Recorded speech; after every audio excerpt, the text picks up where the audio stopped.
So, a council level force user against a force user who's 80% of the most powerful Sith in galactic history, who has one-shotted council level force users. Does this make any sense at all?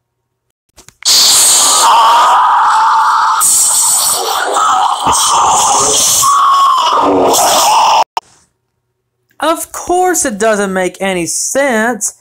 Even by a result video, Vader should be on the scaling of a guy who is just dominant, like comparing a human to an Enoch giant. This is completely illogical to think of. The only reason why Qui-Gon Jinn would even last against Vader is by just him being defensive and just simply going the offensive. Like, Vader would just be a defensive and be a bit merciful. And the only way where I can see any possibility for Qui-Gon Jinn winning is if he persuades Vader to join him, which could get him off guard. But that doesn't seem like Qui-Gon Jinn's character for me. It should be done in more so an MLVFG fashion, like this.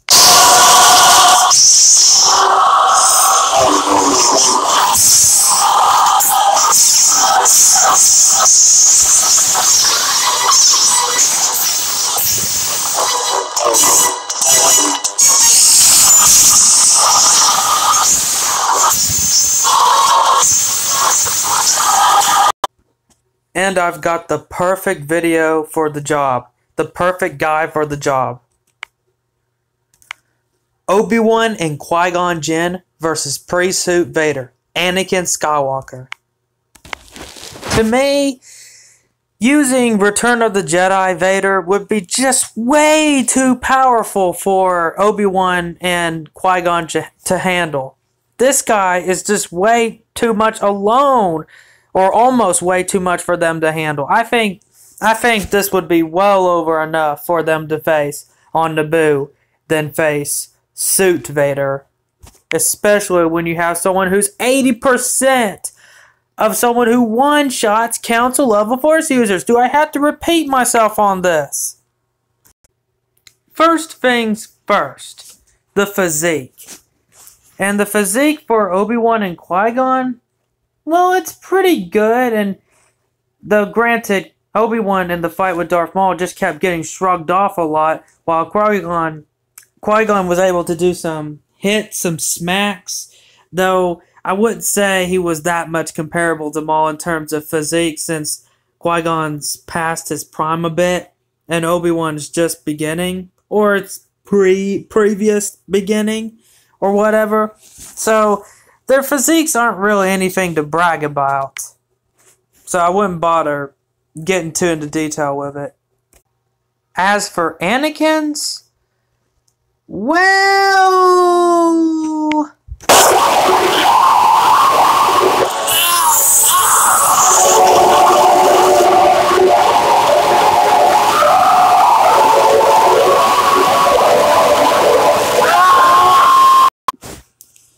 comparing that to a burnt man who has survived just horrible catastrophes with his ligaments torn to pieces. Not to mention that in episode 2, when Dooku cut off his arm and he passed out, he got back up again. He got back up again and hugged Padme. I don't think Qui-Gon and Obi-Wan are much of a comparison for this. I think Anakin is the superior one in this category. Moving on. According to Wikipedia, the Form 4 Ataru is what Episode 1 Obi-Wan and Qui-Gon used during the battle against Darth Maul. And apparently against the battle against Darth Maul, it's an aggressive combative form that uses speed, I think defense. Hold on, let's read this more. High speeds, strong blows, jumping and attacking through the air, powerful and quick spinning attacks could be utilized from all angles. either from ground on air, a master in Nataru combat could appear like a blur to their opponents, attacking from all directions, the front, the sides, overhead, or behind. The Force not only allowed them to perform athletic feats, not possible otherwise, but also helped guide their actions and movements in combat.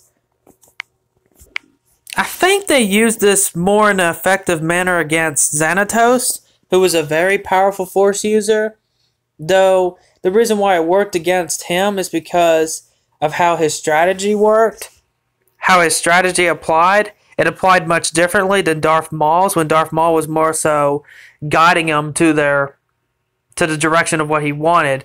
Xanatos didn't really work like that, like Maul, which is why they beat him.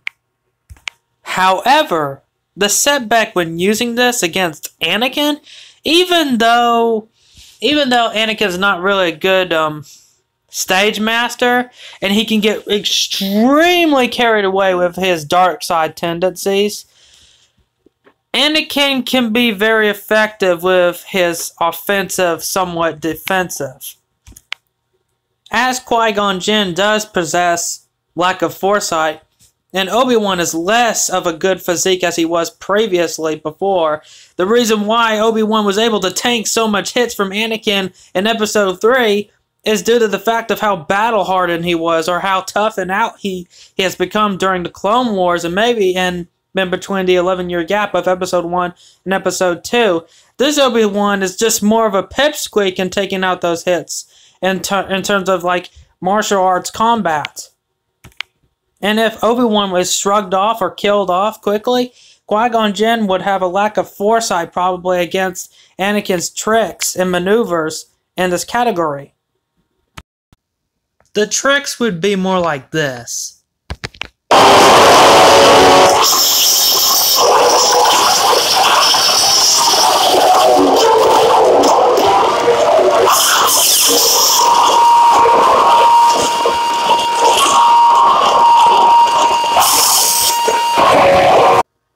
Now let's get to Form 5 of Anakin's lightsaber description. Also known as the Way of the Krayt Dragon, was created by Form 3 masters who desired a more offensive style, since the defensive nature of Form 3 often led to prolonged combat, which was potentially dangerous for its practitioners. Form 5 evolved into an accepted style by combining the defensive maneuvers of Form 3 with the more aggressive philosophy and tactics of Form 2. Form 5 required a higher level of physical strength than the other lightsaber forms due to its focus on complete domination of its practitioners' opponents. It was considered the most physically demanding of all the forms.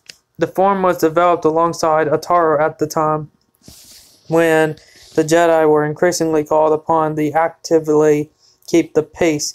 Some Jedi noted its dedication to domination and strength, felt that Form 5 encouraged the inappropriate focus on controlling one's assailants or whatever. Other Jedi, including the Jedi Battle Master Sindrak, were somewhat ambivalent? How do you pronounce that? Ambivalent? I haven't heard that word.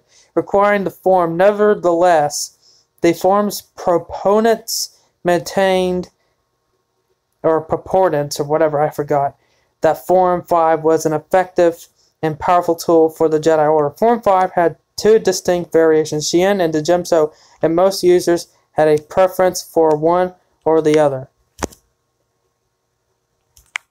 The form we're going to be researching more on is the Djemso, which was the creation of a group of Form 3 masters who felt that Sarisu was too passive of form.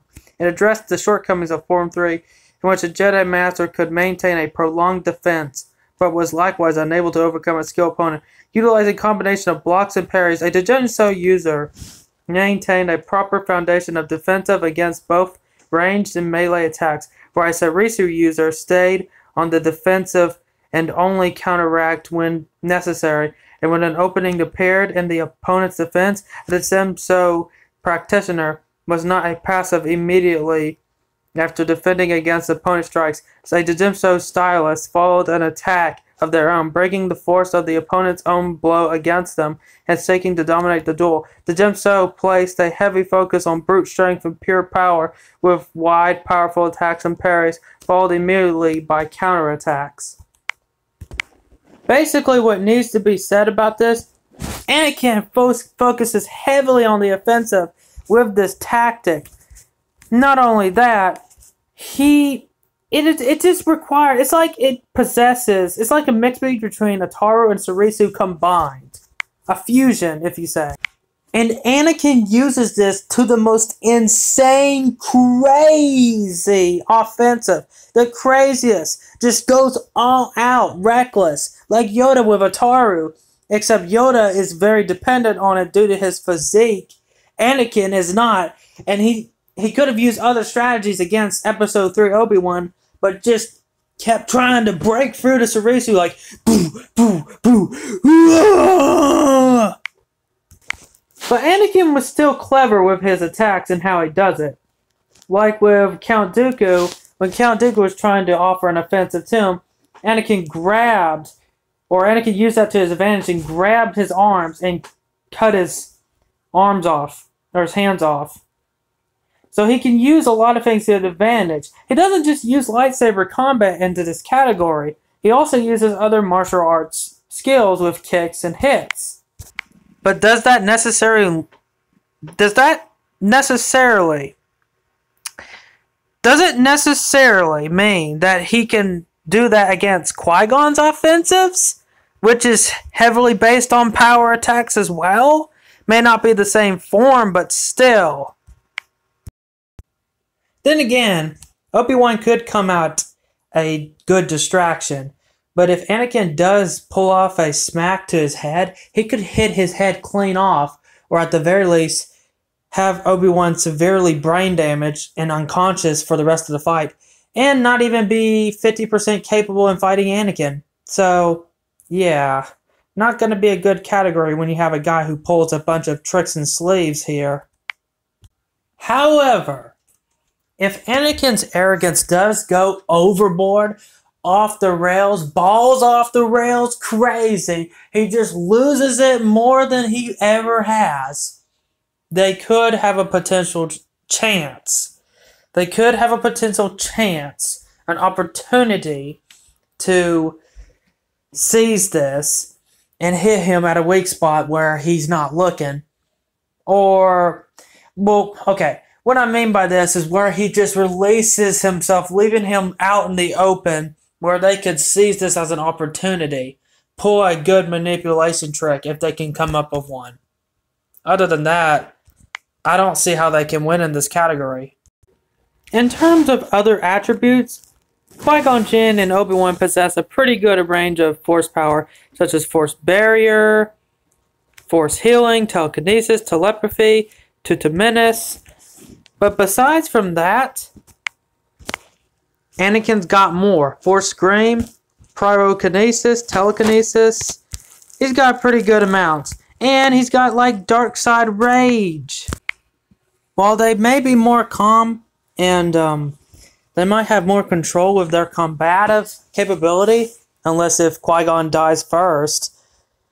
Overall, Anakin is more proficient in his dark side abilities than they are in their light side abilities. Maybe. Okay, I might be wrong on Qui-Gon Jinn, but he was beaten by a dark side user who was younger than him.